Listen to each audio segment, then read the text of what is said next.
Hey YouTube, part 4. Flaps mod. Cessna 182 UMX by Horizon Hobby. Got the electronics done here. Well, mostly done. Just working on the mechanical side of things. Got this little doohickey built to transfer the movement from the servo to both sides. And I never showed you guys the weight, so we'll zero that off. It came in at like about 1 gram, which is pretty good, given the importance of its use. So one thing about these control rods when you do these is that, now let's double check our count too. So we got 1, 2, 3, 4, 5, 1, 2, 5, 6, 7, 8. So it's between 8 and 9. 1, 2, 3, 4, 5, 6, 7, 8, and 9. Okay, perfect. So one thing about this is that when I built this, there's a certain amount of dihedral on the wing. So what's kind of cool about this is it's allowed to handle and manipulate that dihedral to a certain extent. So that's pretty cool, and it usually works out pretty good. So now the next thing we got to do is we got to basically attach this thing. So once we have it attached, I mean, you really want it to be right in the hinge. Right in the hinge point. It's very critical. The other thing is we may need this to be at a little bit different angle, but I never know until I know, and neither will you.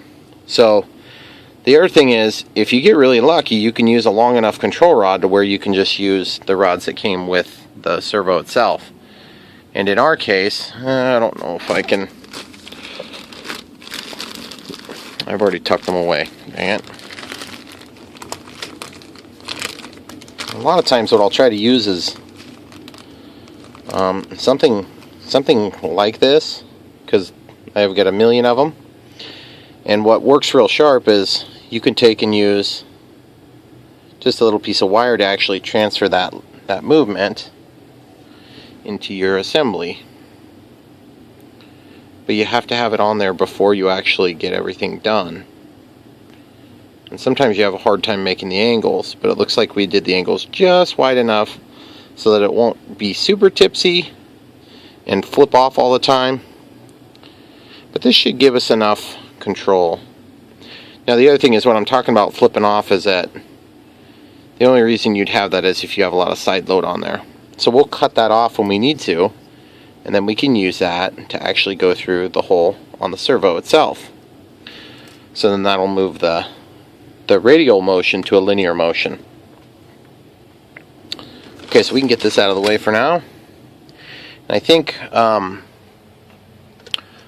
the first step is, it's nice to tape these down, but you have to remember, at some point you have to actually hold this so that it's allowed to pivot free-ish. It's never going to be perfectly free, but the better you do it, the better it's going to work. Okay, so I'm just looking at a piece. It's almost quite the width of the fuse here, and I'll show you how I'm going to do this. It's a pretty simple thing. It's a nice little, almost like a hinge.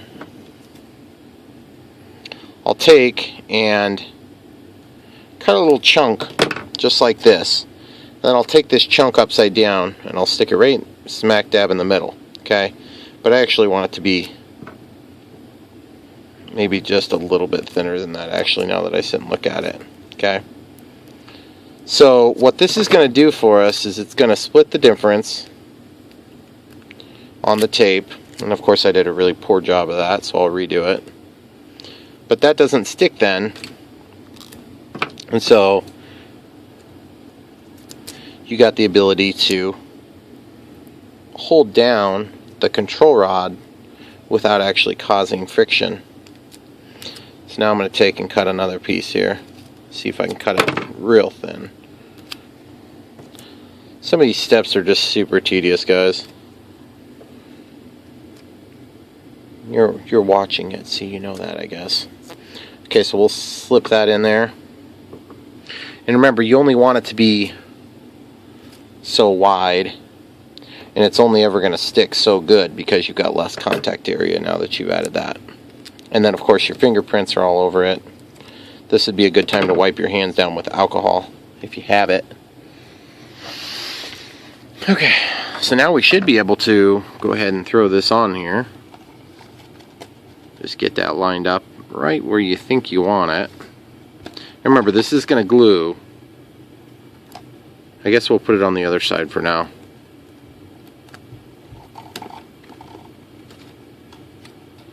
So that becomes our bearing, so it's allowed to move and pivot free, and we got a little bit of grace on this placement, the exact placement there. So go ahead and cut just a little teeny bit. And we'll cut just a little teeny bit. Then we'll take the tape and we'll stick it to itself, okay? And then we'll take this piece and we'll actually cut it in about half. And this piece is going to go right here to flank that mechanism. Now you could just throw a piece of tape on here and it would probably work okay. Okay, so that gives you the ability to pivot with very little friction. Okay, now I need to get a little bit bigger piece on the other side, so we'll go something like that, and then we'll cut this, we'll stick it right in the middle. We'll do one more piece just like that.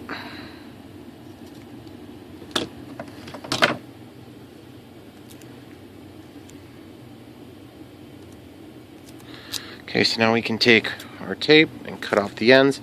I know this part is really hard to see, guys. You just have to kind of take my word for it, because it is clear tape and there's not really a good way to make this visible,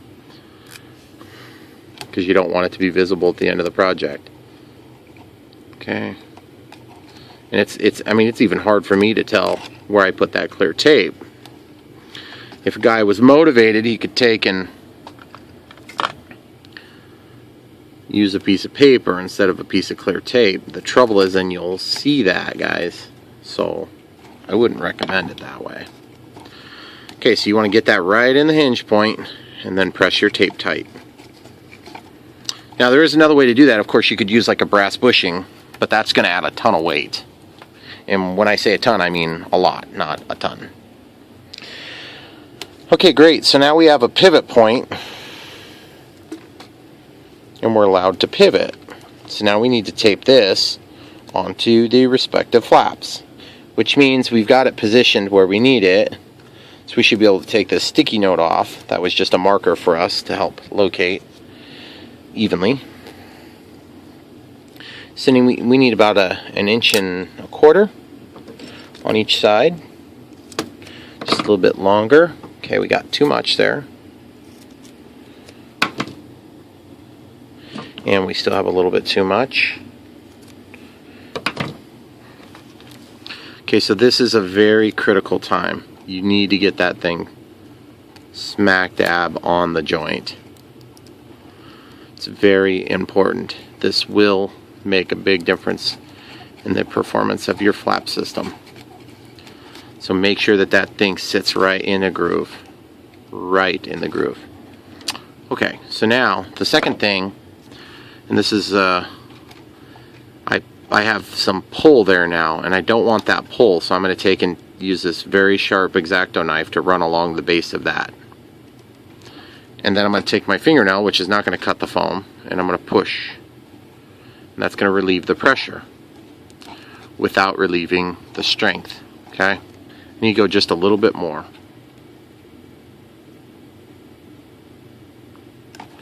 Okay? So we're good. So now, when the servo moves, it'll close the flaps. And when the servo pulls, it'll open the flaps. Now we just need to tape the other side and do the same function. So we need about 1.25 inches. Rolled off the tape. Jeez. Didn't cut that very square that time, so we'll cut it square. I'm going to bring this in right into the hinge. I mean, right there. Just get it as square as you can up and down the length of the flap. And just really work it in. It's kind of fun watching these projects come together. at the very end, a lot happens really quick. And if you did a decent job at the beginning, then things will go pretty smooth at the end. Okay, so now if one was motivated, you could just put a little bit of glue and let it run down, and that would help to hold everything together. But as you can see now, other than the tape, the stickiness on there holding it, these flaps operate in unison. And they operate to almost 90 degrees. Now they won't operate to 90 degrees probably because there's not going to be enough throw on the servo. So, but you got to start somewhere, right? Then you can always adjust that as you go to get things the way you want. Now that things are held in there, I'm actually going to probably redo this just a little bit. Do one more big piece of tape over it. This is more of just a picky thing for me. I want it to be just so. And really, it's probably not super duper critical. And so anytime you add unnecessary weight on a plane, you're kind of doing a disservice to your plane. But in my case, since I do it quite often, I consider it less of a disservice and more of an awesome service. Because who doesn't want lights and who doesn't want flaps?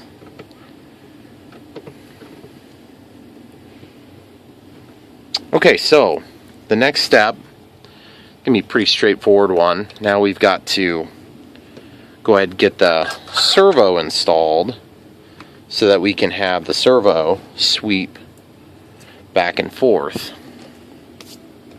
Now at some point we're going to need to probably glue the servo down, but I think right at the moment we may be doing it a little bit different. We'll probably do like an interim method.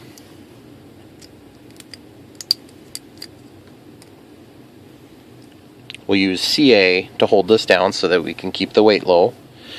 The other thing is I'm very tempted to just cut this wire and shorten it up. We can save a lot of weight on that.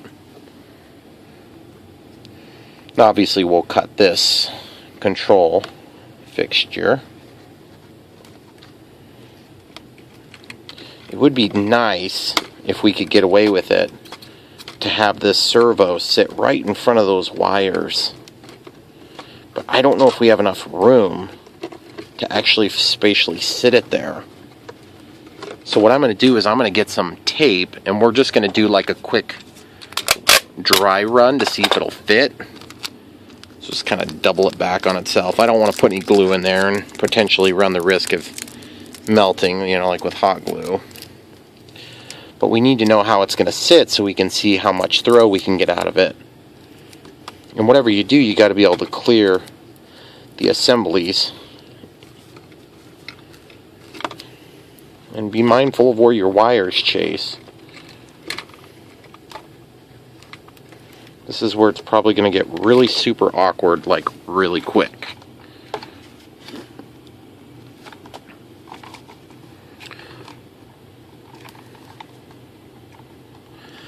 Because now all of a sudden we're going to go to the inconvenient method of trying to route everything, because the wing is going to need to be down. So I'm going to have to just temp this in to a certain extent. You see what I've done is I'm thinking about chasing this wire down with the other wires, but you got to keep in mind the way that it's going to route.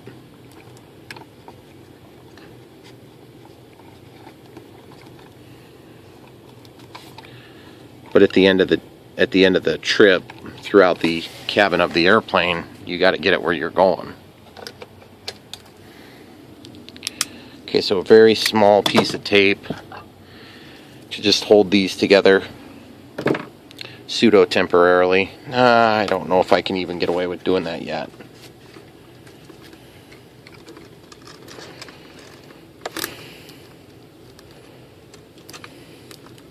Because you need all this crap to be kind of where it's going to be when it's stuffed back into the cabin. Otherwise you might make a big boo-boo here. Okay, radio's on, throttle cut's on. Getting ready to plug in the battery. Sticks down.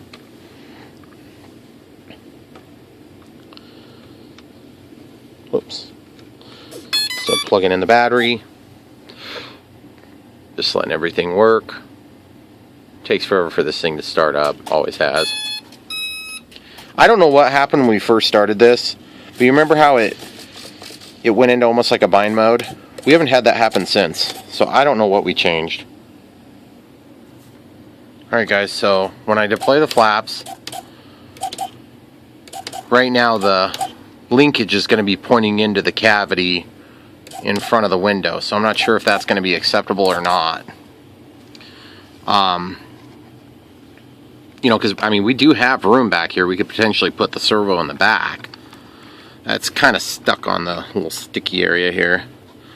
I guess for now we'll just leave these wires in here loose so we can work with it easier.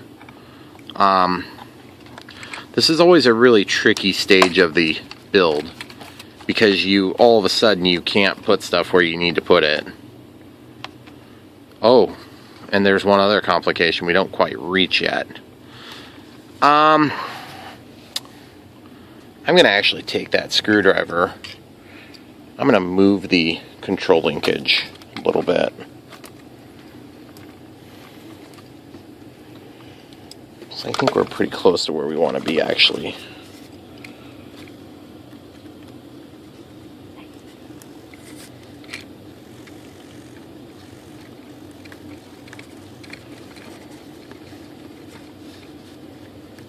Okay, now that screw's going to want to shoot across the room at some point.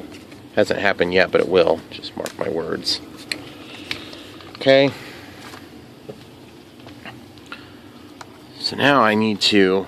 Well, and I can also flip this servo so that it's stuck the other way, too. So it's actually going this way, still on the front. I guess I just kind of lean toward the position that I lean toward, because I feel like I'd rather make it a little bit more nose heavy than make it a little more tail heavy. But that's not always a safe bet. It can be a safe bet, but it's certainly not always a safe bet. Okay, so, and we'll renegotiate where the loop is. Obviously, we'll eventually have this all glued together too, so. Okay, so now I can fine-tune the position to a certain extent, but keeping in mind that I already set it to 150, 100% back and forth. Okay, so let's lay that down. Now I need to just get a small little piece of wire. I don't know if this is the right size. It's pretty close, it looks like. It's a little bit too big. We'll use this stuff for now. This is not going to be my permanent solution, but it can work temporarily to kind of hold the two surfaces together for testing. Okay, so we got it through.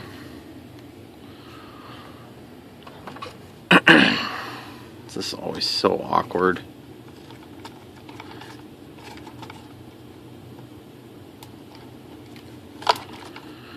Okay.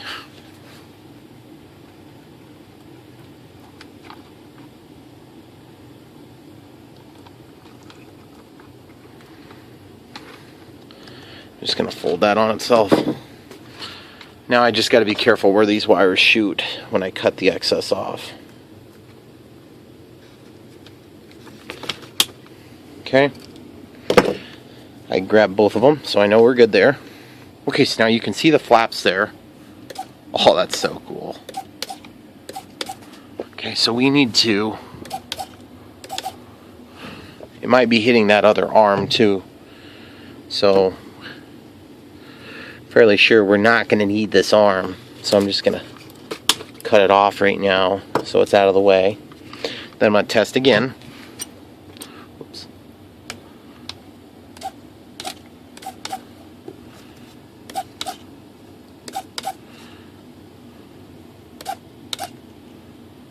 Okay, so we got a pretty good amount of deflection.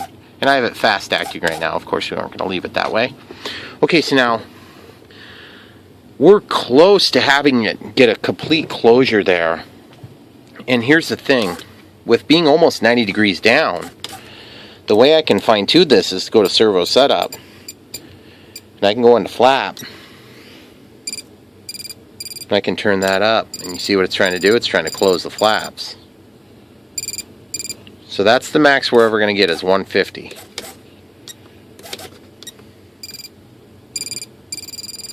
And I can actually pull that down more too. Okay? And then we can fine tune it from there. But honestly, if that's where we had it spatially set, oh, did it peel off of there just now, the tape, or has it been breaking free this whole time? So now what we need to do is we need to double check the spatial, the fit inside the cabin. So I'm wondering if I can throw another piece of tape on there just to hold it down tight. And this is temporary, but it's only temporary as until we get this portion of the testing done. Then we're going to glue it down. Because at some point we got to glue the stinking thing down. But believe me guys, you don't want to glue it until you're 100% sure. And I am not 100% sure yet. Oh, that's awesome.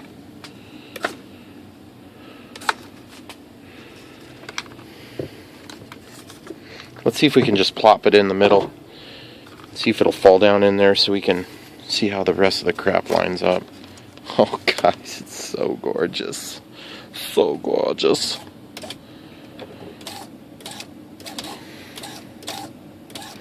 I can see I need to cut the other part off. We're not hitting the, well, the wing's not centered either. The wing is close to centered, but not centered. Okay. So I'm just gonna temp this in over to the side. Oh, that's so cool, guys.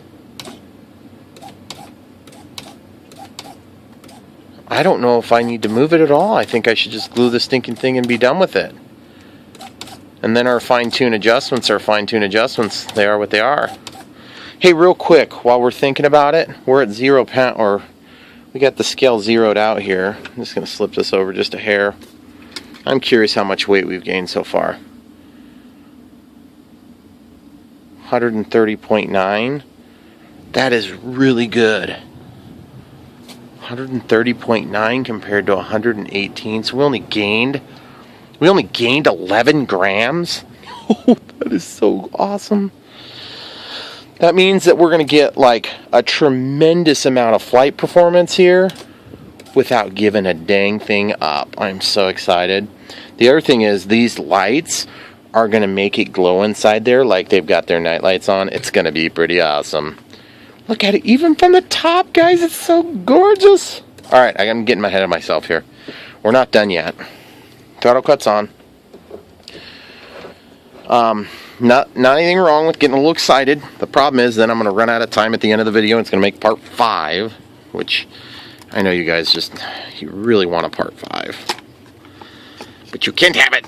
No soup for you. Okay, so now I need to trim that other piece off there. Man, it's so good when a plan comes together. It feels so good to know that you worked your butt off and you didn't completely waste your time like you did the first time you tried this. Although, it would have been probably just a little bit easier if you would have done it in the correct order, Brian. I agree, Brian. Alright, so we still have to situate all that crap inside too. So, we've got that where it needs to be. Oh, I wish I had just a little bit more length so I could... Common problem, of course. I wish I had a little bit more length. I'm just trying to decide between mucilage or... Ooh! I know what I'm going to use. I'm going to use 3N double-sided tape. You know why? Because it's light and super strong, says Johnny. Plus, it's going to give just a... Ugh, good Lord. I'm just not, not having great success all of a sudden here. This stuff will give a little teeny bit of play. I guarantee you that this weighs more than the CA, but I'm willing to spend it. Look at that, 1/3 of a gram. Of course, the backing is going to come off. But the thing that's really cool about that is we could conceivably, in a pinch, we could fix it. Okay, so the tape's coming off. Oh no, it's pulling the tape off. Son of a gun. That was not cool. Whatever. That tape was obviously not critical. Or it would have been needed. That stuff is varnished anyway. I should just peel the crap off and be done with it. And save an extra ounce or whatever. Okay, guys. I hope I wasn't off screen for too long. And if I was, I'm so sorry.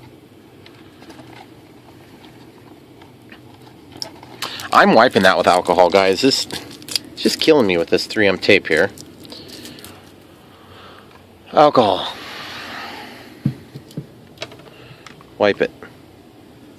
26 minutes! I should have been gloating, dang it. I'm going to run out of time again, guys. I can already tell. The other thing is, while I've got this alcohol out, might as well start getting it to work on the windshield. Since I don't want to have tape residue from the last piece of tape, I'm going to get that cooking right now.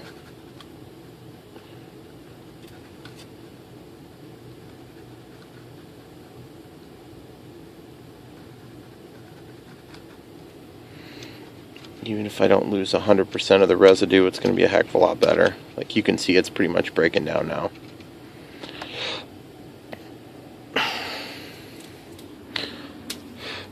Time for a fresh, well, a little bit.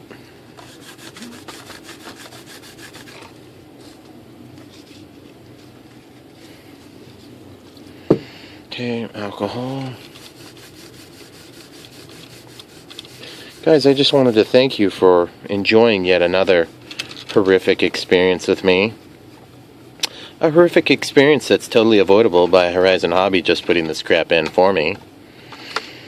But like one of my favorite Multi-Rotor Go viewers said, Horizon Hobby is trying to put me out of business with the Timber UMX. Well, that would be fine with me. I wish that these videos were completely unnecessary, because then I wouldn't make them. But yet I would enjoy flying the planes with the features that I can't live without. By the way, Horizon, if you're listening, these are features I don't expect to live without, even though I don't need them. If I didn't mention that 14 times already in this series. The good news is, if you want the features and Horizon doesn't give it to us, we will find a way. It's just like in Jurassic Park when all the females have some babies together. Nature finds a way. Brian will find a way. And eventually lawyers will be eaten by giant animals. That's, sorry. If you've not seen Jurassic Park, you might want to watch that. It's kind of an old movie. All right, here we go. We'll get another chunk of this. I think the jokes get worse as the day goes by. Think. Yes, think.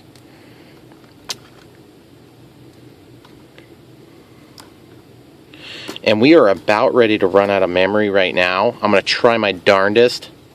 If I don't get there in time, don't worry guys, don't fret. You'll have another video before you know it.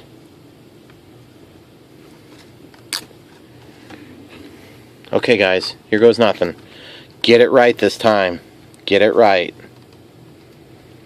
Push tight up against those wires and stick it down. While it's not quite totally tacked down, give it one last run. Oh, it's so gorgeous! Sorry, I'm sure that just blew all your speakers. But you know what? It was worth it for me. Okay, guys, we got to redo this pin because this pin sucks.